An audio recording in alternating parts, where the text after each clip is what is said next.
पण असं जगात कधी झालं नाही की कुष्ठरोग्यांनी अंधशाळा काढली, अपंग शाळा काढली, कर्णबधिर शाळा काढली, हेमलकसा काढलं, यवतमाळ काढलं. हे उलटं झालं. म्हणून पुले याला एकलव्य विद्यापीठ म्हणायचे.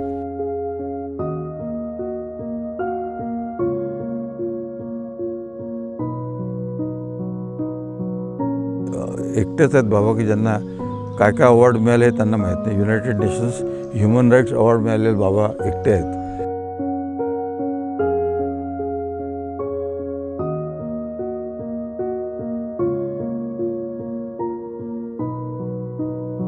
सगळ्यात आधी बाबांनी भाजी लावली होती, कारण धान्य आणायला पैसे पाहिजेत. मग कॅश क्रॉप म्हणून भाजी लावली आणि स्वतः डोक्यावर घेऊन जायचे बाबा भाजी विकायला बरोऱ्यामध्ये. तर सुरुवातीला त्यांची भाजी कोणी विकत नाही घ्यायचं. मग कालांतरांनी लोक फ्रेश भाजी म्हणून विकत घ्यायला लागले. तर मुक्तांगणचं समोरचा हे स्टेज, तिथे लग्न व्हायची दर रविवारी, दर महिन्याला एकदा. आणि आम्ही त्या लग्नांना जायचो, आम्हीच मंगलाष्टकं म्हणायचो आणि अशी त्यांची लग्न व्हायची. आणि मग त्यांना घर दिलं जायचं. 50-51 वर्षात काय आम्हाला मिळालं, आम्ही परिपूर्ण आयुष्य जगलो. आयुष्यात कसलीच अपेक्षा केली नव्हती.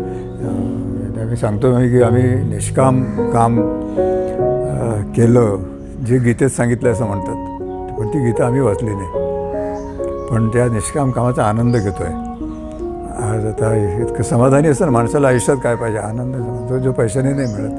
दोन्ही पोरं या कार्यात आली आणि त्यांच्याबरोबर त्यांच्या पार्टनर पण या कार्यात आल्या. त्या देखील शहरातल्या आहे आणि त्यांनी हे सगळं ॲक्सेप्ट करून त्या इथे आल्यात आणि त्यांनी हा प्रकल्प त्यांच्या कल्पनेप्रमाणे पुढे वाढवायला सुरुवात केली आहे. ते पाहून आम्ही सगळे समाधानी भरून पावलं असं वाटतं.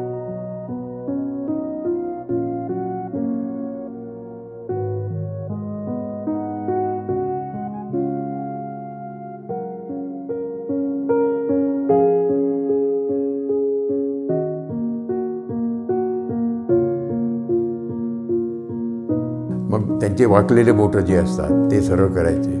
फूट ड्रॉप जो असतो, ड्रॉप पाय, तो सरळ करायचे. काही लोकांचे डोळे लागत नाही, लेग ऑप्थॅल्मस म्हणतो, ते करेक्ट करायचे. मग त्याच्यातच ते दुसरे सर्जन पण आणायचे. लहान मुलांचा क्लॅप पॅलेट, क्लॅप लिप, तेही आपण करत होतो. बर्न कॉन्ट्रॅक्चर, भाजल्यामुळे जे कॉन्ट्रॅक्चर होता, त्याचा हात जुळला, ते सरळ करायचे आणि त्याच्यात स्किन ग्राफ्ट करायचे.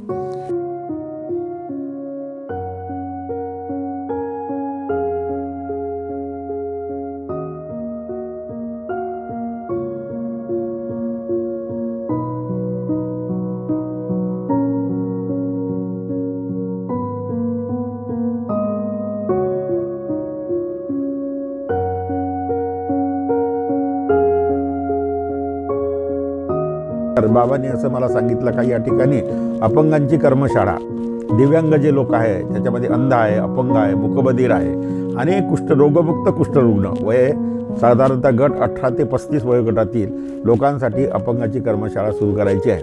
तर त्या दृष्टीने तुला हे काम करायचं आहे म्हणून मी ते काम स्वीकारलं आणि संधिनिकेतन नावाचा प्रकल्प या ठिकाणी सुरू झाला.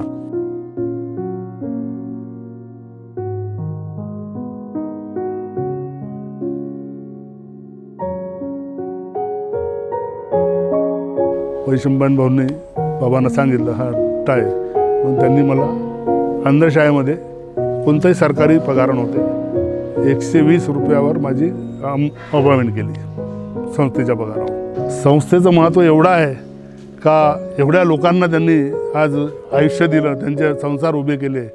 याच्यापेक्षा अजून काय आहे? हेच तर खरं आहे, हेच तर माऊली, हेच तर आईवडील आहे. संस्था म्हणजे मातृ हेच आहेत, याच्यापेक्षा दुसरा कोणी नाही आहे. सो जन्मदाते वेगळेच राहिले, खरे जन्मदाते संस्थाच आहे आणि पालनपोषण करणे संस्थाच आहे.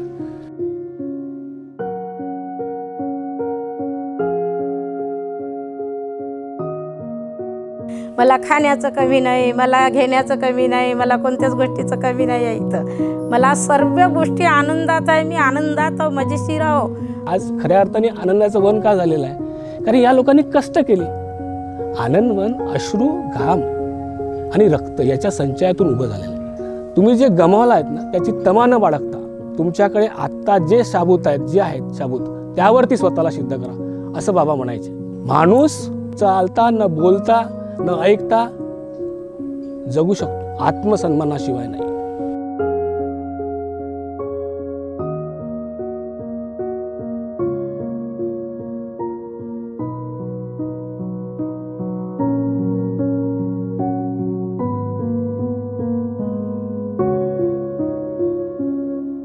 मग मी एकदम उभा झालो आणि भाऊंना सांगितलं, म्हणजे सर्वांनाच सांगू लागलो, भाऊ माझ्याकडे एक उद्योग आहे, पण लिखापडी काहीच नाही, पण माझ्या इथे पूर्ण उद्योग आहे, मी तो इथे चालू करून देऊ शकतो आणि चांगल्या प्रकारे चालेल. असं कुठला उद्योग? तर म्हटलं सतरंजी. अवश्य. भाऊने माझं नाव लगेच यादीमध्ये टाकलं, सतरंजी उद्योग टाकला. आनंद झाला. मग बाबांकडे नेलं. काहीतरी त्यावेळेला 400-500 रुपये मंजूर केले बाबांनी. मला सतरंजी दिसली पाहिजे, बाबांचं वाक्य मला आठवतं, मी सतरंजी बघायला येईल. हो बाबा म्हणे.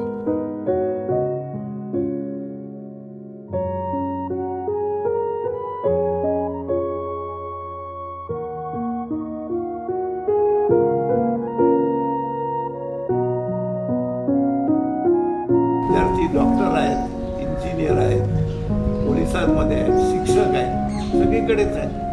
तो जो आनंद असतोय की आपल्या शाळेची मुलं इतक्या वरपर्यंत पोहोचली.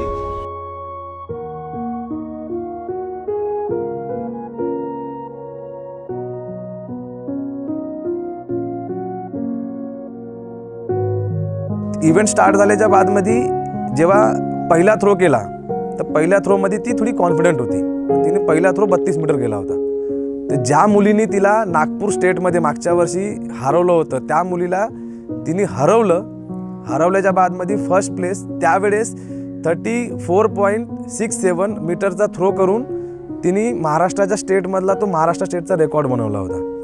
3 किलोमीटरची जी मुलगी होती ती पण तिथे तिने ब्रॉन्झ मेडल घेतला.